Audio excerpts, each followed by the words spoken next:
ग्वालियर का किला भारत के सबसे प्राचीन और भव्य किलों में से एक है। ऊंची पहाड़ियों पर बना ये किला 1000 साल से भी अधिक पुराना है। युद्ध, प्रेम, शौर्य और बलिदान की अनगिनत कहानियां इसके पत्थरों में दबी हुई हैं। लेकिन एक कहानी ऐसी है जो आज भी हवा में फुसफुसाकर कही जाती है। किले की दीवारों में कैद है एक आत्मा, वो जो ना तो जी सकी और ना ही मर सकी। ये कहानी है 15वीं सदी की, जब ग्वालियर पर एक निर्दयी राजा वीर सिंह तोमर का शासन था। वो शक्तिशाली था लेकिन बेहद शक्की और क्रूर था।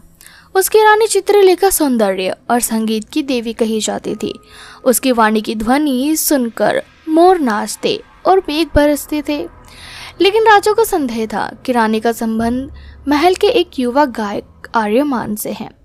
एक रात जब रानी महल के बालकनी में वीणा बजा रही थी, राजा ने उसे अकेले देखकर उसका सामना किया। उसने रानी पर बेवफाई का आरोप लगाया।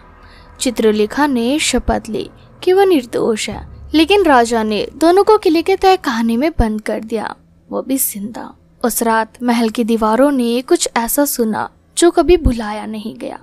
कहा जाता है कि चित्रलेखा की चीखें आज भी गूंजती है हर उस रात जब किले की दीवारें ठंडी हो जाती है। और सबसे डरावनी बात, सुबह जब सैनिक तहखाने में उतरे तो वहां ना आर्यमन का शव मिला, ना चित्रलेखा का। केवल दीवार पर वीणा की टूटी हुई तारी थी और दीवार पर लिखा था, मैं राख बन गई हूँ और ये किला मेरी काया है। इन बातों को काफी साल हो गया और ये घटनाएं 1987 में भी जिंदा रही। एएसआई के एक अधिकारी महेंद्र त्रिपाठी ने रेस्टोरेशन के दौरान तहखानों की खुदाई शुरू की। तीसरी रात उसने डायरी में लिखा, मैंने एक महिला की परछाई देखी जो वीणा बजा रही थी और जैसे जैसे सुर गूंजे मेरी सांसें रुकती गई। 2 दिन बाद वो अधिकारी कोमा में चला गया। उसकी डायरी आज भी ग्वालियर म्यूजियम के रिकॉर्ड्स में दर्ज है।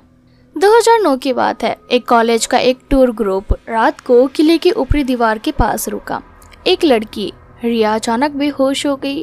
होश में आने के बाद उसने कहा, एक औरत आई थी, उसने मुझे बुलाया, बोली मेरी बात सुनोगी तो मैं तुम्हें गाना सुनाऊंगी।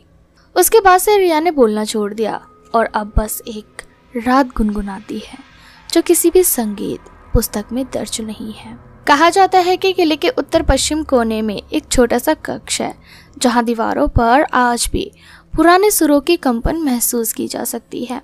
अगर आप वहां अकेले जाते हैं तो कोई धीमे स्वर में वीणा बजाता है।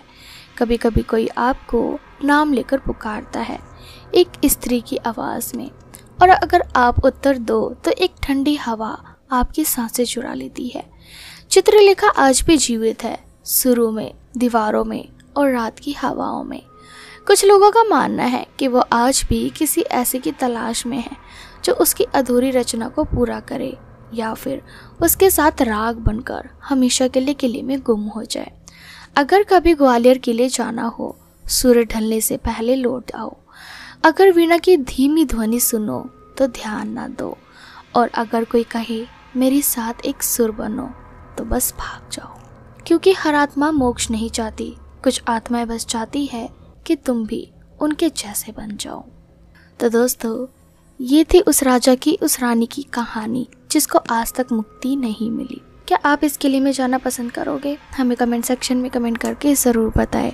और साथ ही इसी तरह की हॉरर वीडियोस के लिए चैनल को सब्सक्राइब करना बिल्कुल भी ना भूलें।